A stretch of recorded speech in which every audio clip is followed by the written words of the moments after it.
couldn't really see Brahman. So by the time of the Upanishadic period, people had become inquisitors as well as absolutely spiritual. But if you were an inquisitor, if you were an inquisitor during the Vedic period, what would happen to you? Right? And then you would encounter trouble. Right? It's because no questioning. See the pattern of liberalization of the Indian religion? The pattern of liberalization. It became more and more liberal. It got liberalized. So salvation became much closer to human heart. It was almost like nothing to do with cosmic. Of course, Hindus still believe that in Brahman has the cosmic soul. But religion was much closer to their heart during the Upanishadic period. And people dare reject ideas when they are not acceptable. And that is why by the time the Upanishadic period reached its zenith, almost like the end, the intellectual maturity, it was already 6th century BCE. That's why it says Buddha kept waiting for that period. 6th century BCE is the period of spiritual quest. That's how you name that period, call that period. The time of spiritual quest. And then oftentimes Buddha as a seeker, he was asked what he was, and he would simply say, I am a Satchagavesi. I am a seeker after truth. And Buddha asks, most of the time when people ask what he believed in, he simply said, King Satchagavesi, what is the truth? King means what? What is the truth? I would say a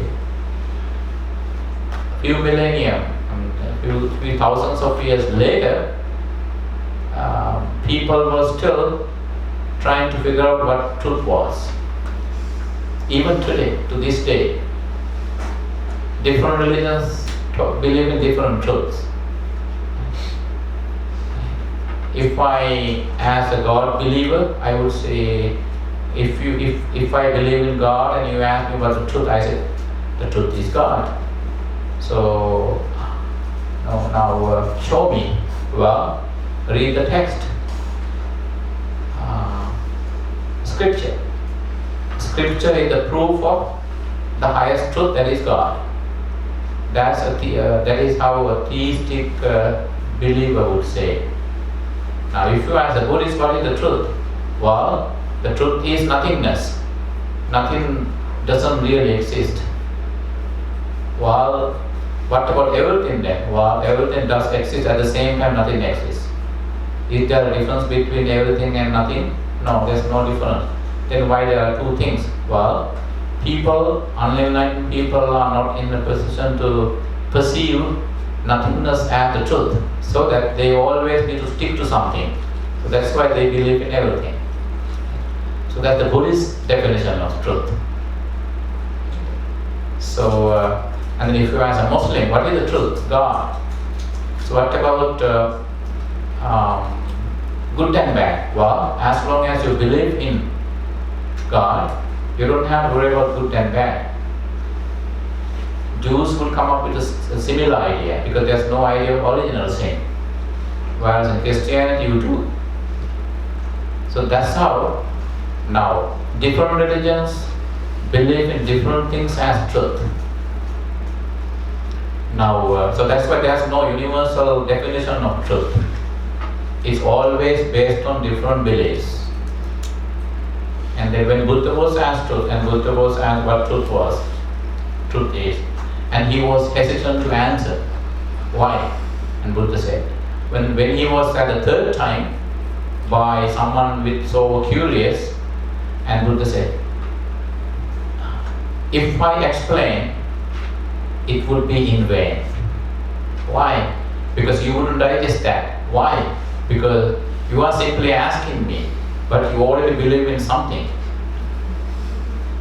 It would be a waste of time. But still, please explain. And then he did. Oh, is that what you believe? Yeah, that's what I told you. It's a waste of time. So that's how religion believes in truth. So that's very difficult to come up with clear and universal. There are different conclusions, definitions of truth. Depends on religion. And Buddha specifically asked his followers not to force the idea of truth upon others. Why? Because, and then thereby you make his word lose its value. Right? When what I believe is of no use to you, there's no point trying. When you ask, only when you ask, I explain. That's why Buddha called his teaching come and see, not come and believe. If you want to accept, it's your business, up to you. I'm not going to ask you to believe in, right? So, now, then what? Now, did you get some idea of how Hinduism got transformed along the spiritual lines? How it got his character transformed? First it was more like evangelical. There was no space for questioning. It was as simple as that you listen to hymns and then say that hymns come from God, that's it. Simply because you believe, you are on the safe side of your existence, and then one day it's guaranteed that you go back to Sahaveta, union with Brahman. That's Vedism. Second, people were, during the second year of Brahmanas, people were more intellectual. Priests themselves had to be intellectual in order to explain the teachings. Because there was a big audience waiting for the answers. Third time, people were more into yoga and meditation and self-seeking, rather than asking the cosmic soul to come down and take care of them. They were more into themselves, meditation, yoga. During the fourth period, Upanishad period, it became very much of a socially functional religion, because there were adherents, groups. It was more like a spiritual religion. It's wrong to say spiritual religion, but in a way it's okay, because being religion doesn't necessarily mean being spiritual. Right? So, any questions so far? See, did you see my free-fall kind of explanation? In the morning I just went through the terms. This time in terms of character, I repeated the same thing, but from a different angle. It's different at this time. Well, if I say that, it's not ethical for me to say that. It's up to you to see whether I'm telling the truth. So, and then Upanishadic period, during the Upanishadic period, there were gurus mushrooming everywhere. And that paved the way for the creation of another problem. Why is that? And that paved the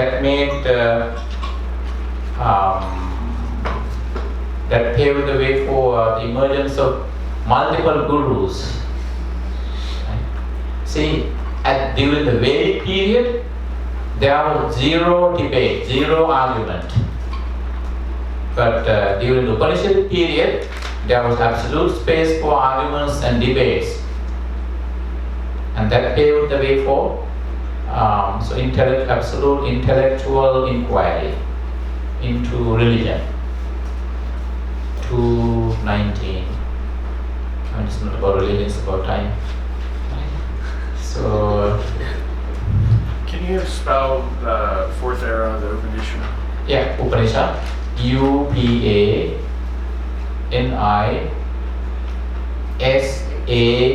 Some pronounce it try to spell that S-H-O-S-A-D,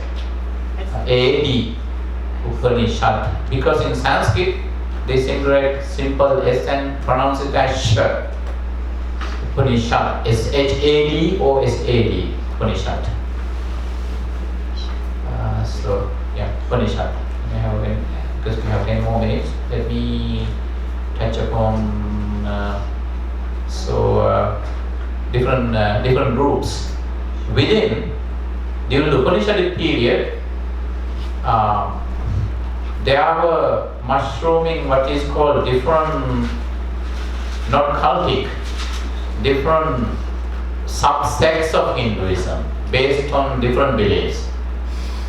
Because within the same mainstream Hinduism, Indian religion, there were different beliefs branching out. It's because of different teachers who claim to have attained enlightenment during their forest dwelling. And they would say that they encountered Brahman in different ways.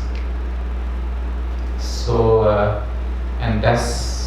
but again, Buddha liked the pyramid. But even though there were so many, there were multiple, numerous beliefs, subgroups, mushrooming from within the mainstream Indian religion. And for example, let's say a certain forest dweller was ill before his going into forest dwelling, and during meditation, and then he healed all his physical ailments. When he came out of the forest, he put lots of emphasis on physical health, and that would pave the way for create a certain yoga.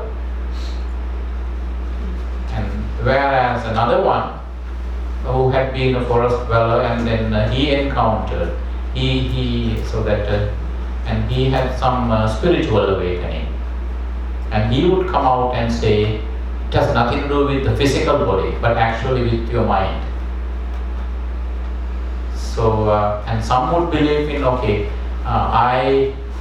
my life was in misery, but after becoming a forest dweller, I could overcome all my karma.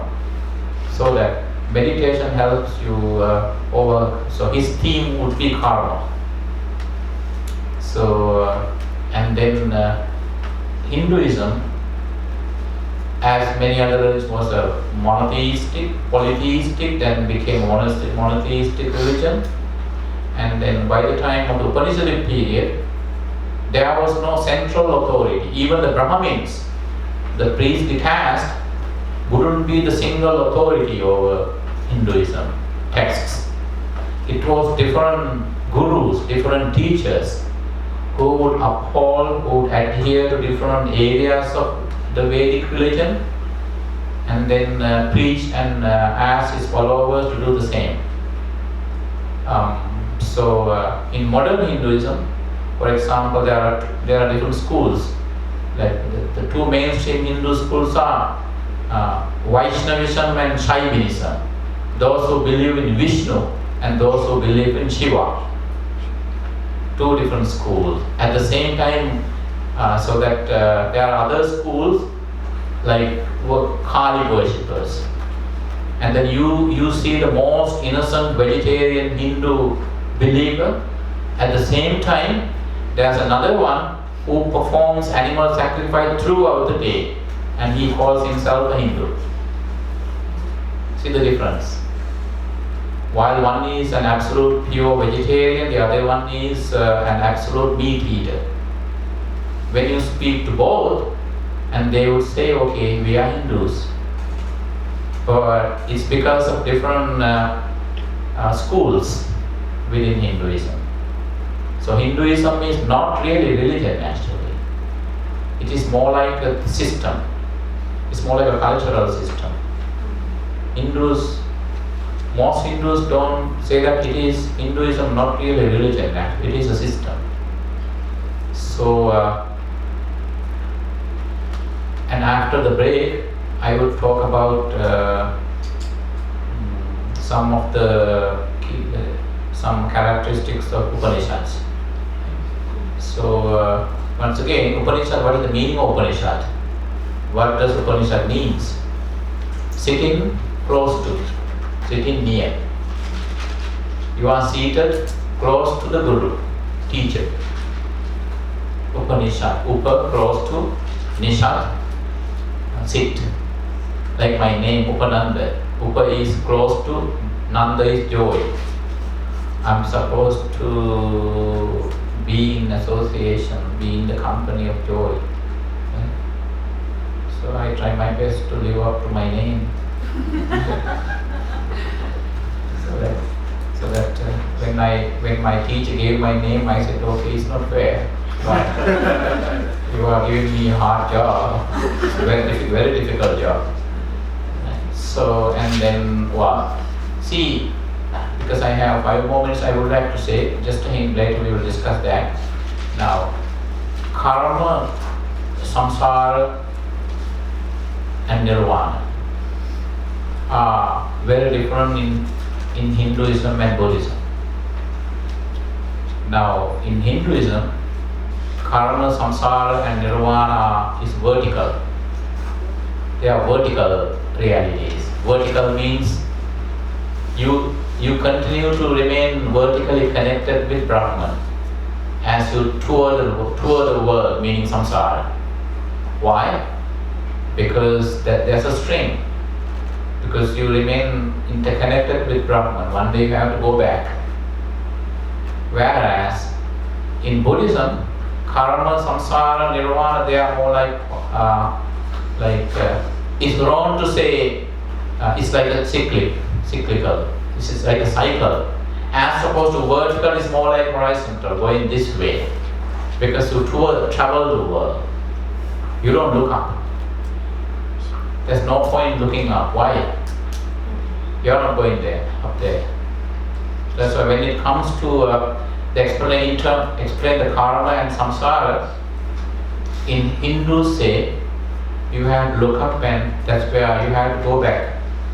In Buddhism, what you say, gamanam natti. You don't have a word, Pali term. Translated, there's no going. There's no going. There's no staying either. Why? There's no going, there's no staying because you don't exist. Don't we exist? We do. But in Buddhism, there's nothing really called existence. It is really the change. Change occurs so fast, so quick. It's like the energy particles flowing into the bulb and then the individual energy particles get burned and there's a continuation of light. Right? Light continues to manifest, light manifests continually because of the incessant flow of energy.